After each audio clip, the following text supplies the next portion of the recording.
Glória a Deus, a paz do Senhor a todos. Aqui quem vos fala é o presbítero Adilson Neumann.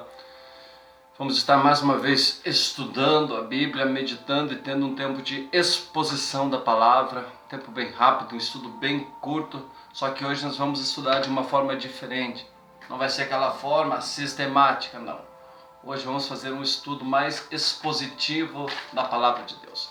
Tenho apenas um rascunho aqui em minhas mãos, alguns tópicos com a qual nós estaremos abrangindo nesse estudo e vai ser uma bênção para a minha vida e para a tua vida e para a nossa edificação espiritual. O estudo que nós temos hoje, ele tem como título esse: a luz será a nossa herança eterna nos céus. Amém? A luz será a nossa herança eterna. Amém? Então vamos lá. Pega a tua Bíblia nas tuas mãos. Você que estuda a Bíblia, você que gosta da palavra, pega a tua Bíblia em tuas mãos, tome ela e abra ela junto comigo na carta que Paulo escreve aos Colossenses, capítulo de número 1, versículo de número 12 e o versículo de número 13. Carta que Paulo escreve aos Filipenses, capítulo de número 1, versículo 12 e 13. Vamos estar lendo e meditando um pouco neste versículo. Amém? Diz assim a palavra de Deus, Colossenses capítulo 1, versículo 12 e 13.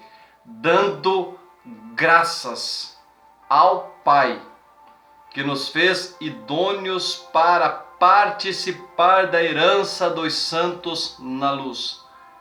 Ele nos tirou da potestade das trevas e nos transportou para o reino do Filho do seu amor. Amém? Meus amados, note o que Paulo fala. Ele já começa falando assim, dando graças ao Pai. Ou seja, agradecendo ao Pai. Por quê? Porque somente nele nós conseguimos receber essa herança. Essa herança, ela não vem de homens. Essa herança, ela é Deus que nos dá, conquistada através do sacrifício do seu Filho Jesus Cristo na cruz do Calvário por nós. Então Paulo fala assim, nós temos que dar graças ao Pai. Ou seja, nós temos que agradecer ao Pai.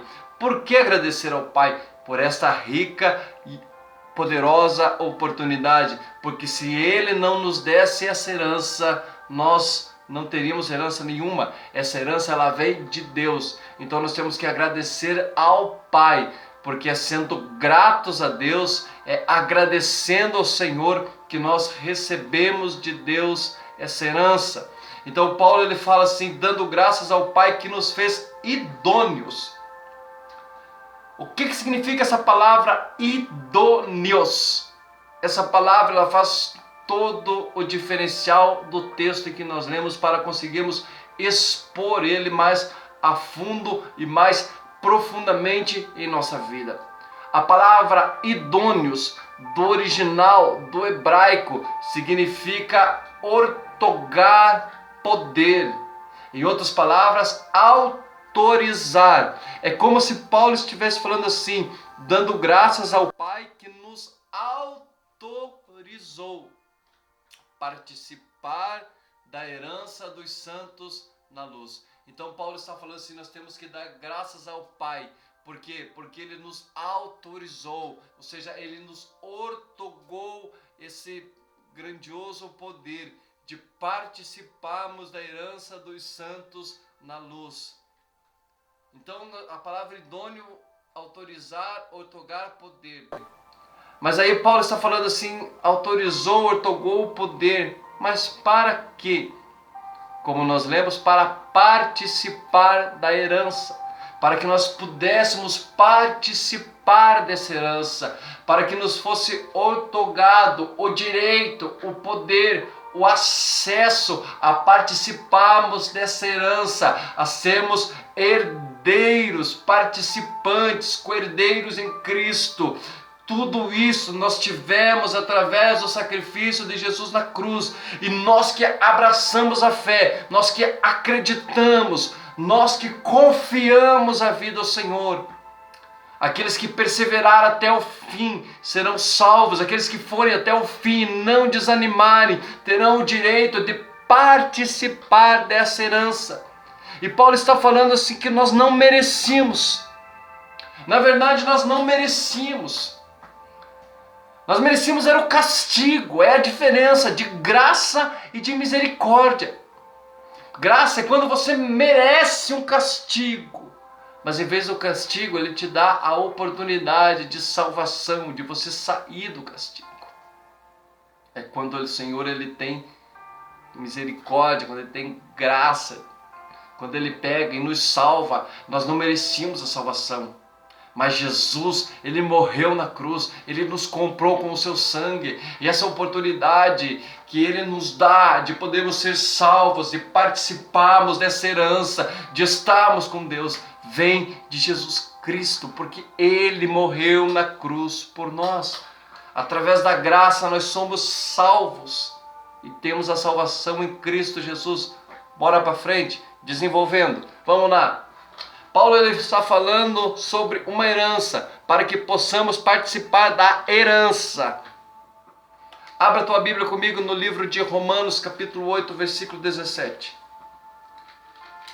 Romanos, capítulo 8, versículo 17, para que possamos entender um pouquinho melhor sobre a herança. Romanos, capítulo 8, versículo 17. Tome a tua Bíblia nas mãos, abra lá. Romanos 8, versículo 17.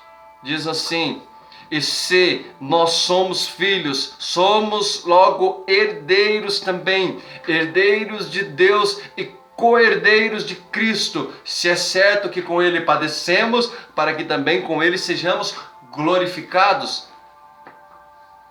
Agora a coisa estreitou. Para receber a herança, para poder receber a herança nos céus, nós temos também que sofrer um pouco aqui na terra. E às vezes sofrer bastante.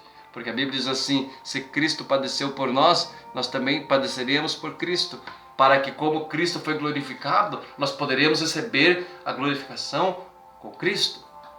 Aí a gente entende que esse evangelho que pregam da prosperidade, inventa e fala um monte de coisa, que crente não sofre, que crente tem que ser só abençoado, que crente tem que viver só na abundância, só na prosperidade, isso é mentira. Deus pode prosperar a tua vida sim imensamente, só que o maior bênção que nós como igreja, como crente recebemos é a salvação. E Jesus ele falou que nós seríamos perseguidos. E Paulo está falando assim que se com ele padecemos, para que também com ele sejamos glorificados, porque Cristo padeceu na cruz do Calvário por nós, e o padecer dele até o fim fez com que ele fosse glorificado. Então para que nós também possamos ser glorificados, nós temos que padecer por Cristo, muitas vezes sofrer perseguições, lutas, provações, mas focados na herança nos céus.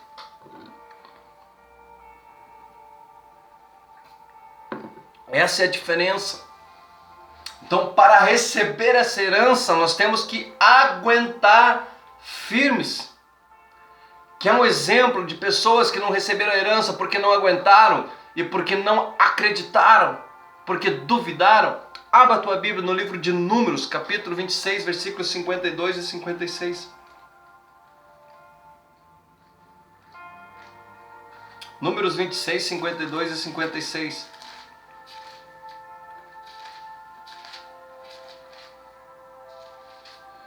Diz assim: e falou o Senhor a Moisés, dizendo: a estes repartirá a terra em herança, segundo o número dos nomes. Aos muitos multiplicarás a sua herança, e aos poucos diminuirás a sua herança. A cada qual se dará a sua herança, segundo o que foram deles contados. Todavia, a terra se repartirá por sortes, segundo os nomes das tribos de seus pais a herdarão. Segundo sair a sorte, se repartirá a herança deles entre muitos e os poucos. Então nós entendemos aqui a repartição das terras quando o povo de Israel entrou em Canaã. Quando a terra começou a ser repartida, cada um tinha sua herança. Só que nem todos os que saíram do Egito entraram em Canaã. Os que entraram em Canaã foram os que conseguiram ser fortes, os que conseguiram superar todas as dificuldades.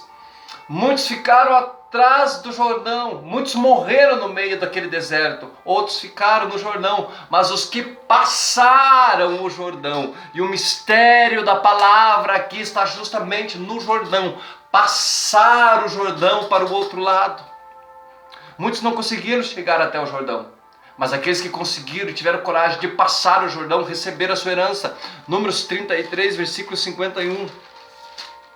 Abre um pouquinho mais a fundo para nós entendemos. Diz assim, Números 33, versículo 51. Fala aos filhos de Israel e diz-lhes: quando houveres passado o Jordão para a terra de Canaã. Ou seja, quando passar o Jordão e entrar em Canaã tem herança. Só que para Israel receber a herança teve que enfrentar as dificuldades, enfrentar os desertos, enfrentar as guerras, enfrentar as lutas. Aí tem gente que fica só na mordomia e acha que vai receber de Deus a maior herança. Querido, temos que aguentar as dificuldades, temos que aguentar as provações, temos que suportar as perseguições para que possamos receber a herança do Senhor.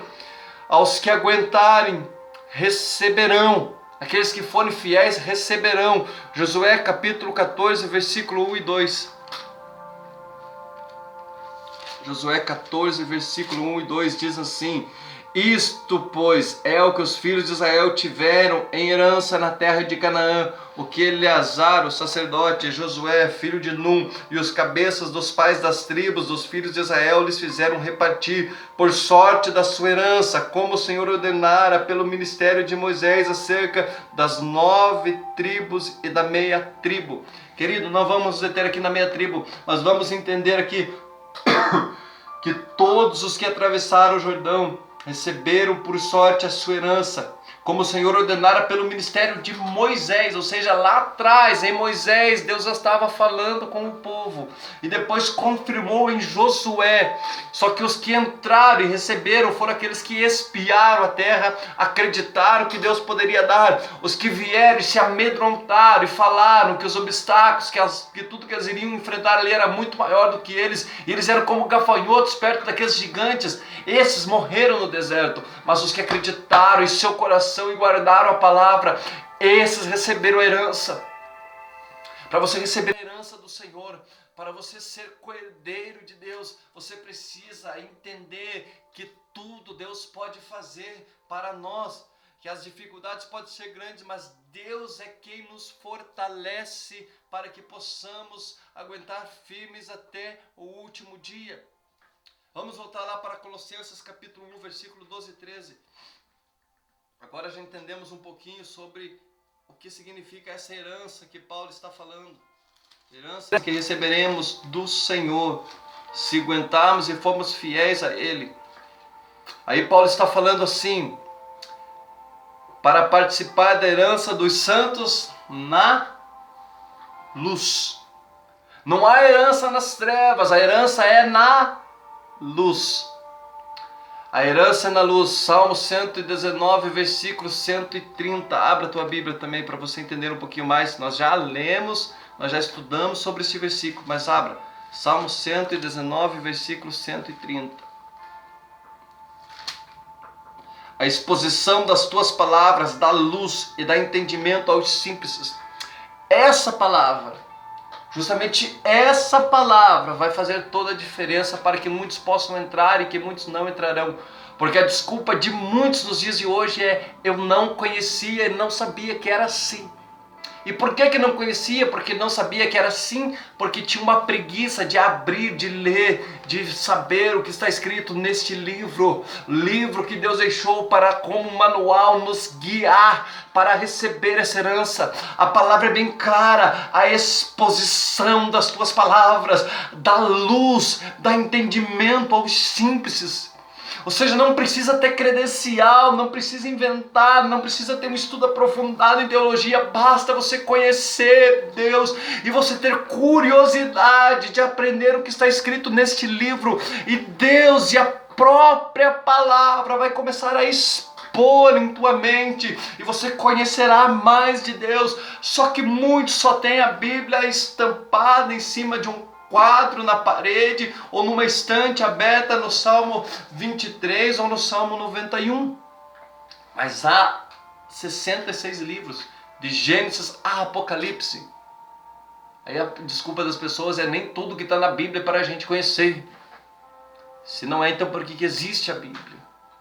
É para conhecer. Muitas pessoas são enganadas por falta de entendimento. Oséias falou, Deus falou através do profeta Oséias: o meu povo sofre, Oséias. E Oséias pergunta: por que o teu povo sofre? Por falta de conhecimento. Porque a exposição das tuas palavras, da luz e do entendimento aos simples, pode ser o mais humilde de todos, mas ao entender, ao buscar, ao querer a revelação da palavra, tem entendimento dos mistérios ocultos. Então a palavra de Deus é luz. Segundo tópico sobre a luz, 1 João capítulo 1, versículo 5. Estamos ainda agora, entendemos a herança, agora vamos entender a luz. E uma da herança que nós receberemos é a palavra de Deus eterna para todo sempre. João capítulo 1, versículo 5.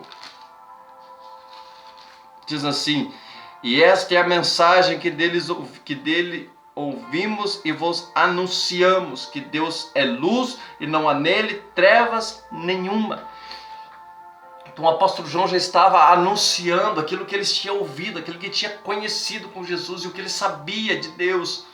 E ele fala assim: o que eu estou falando, o que eu estou transmitindo aqui, eu estou anunciando aquilo que eu ouvi, que Deus é luz e não há trevas nenhuma nele. Deus é luz e não há trevas. Luz e treva não se ajunta, ou é luz ou é trevas. E Deus, ele é luz para clarear, para iluminar, para mostrar, para nos guiar. Ele